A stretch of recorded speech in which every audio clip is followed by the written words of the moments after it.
Following a relatively quiet period, the Nike Air VaporMax Plus is gearing up for a return this fall with a bold yet refined new look. The latest iteration, dubbed Thunder Blue, embraces a moody, monochromatic aesthetic that fits perfectly with the season. The sneaker retains its classic neoprene upper, now bathed in a deep navy hue, complemented by tonal TPU overlays, laces, and pull tabs that maintain a clean, unified design. A subtle swoosh and a glossy full-length VaporMax sole unit add a sleek finishing touch.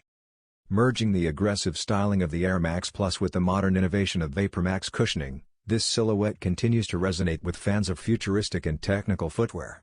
The Thunder Blue colorway offers a versatile option that's ideal for both fall layering and pushing the boundaries of streetwear style.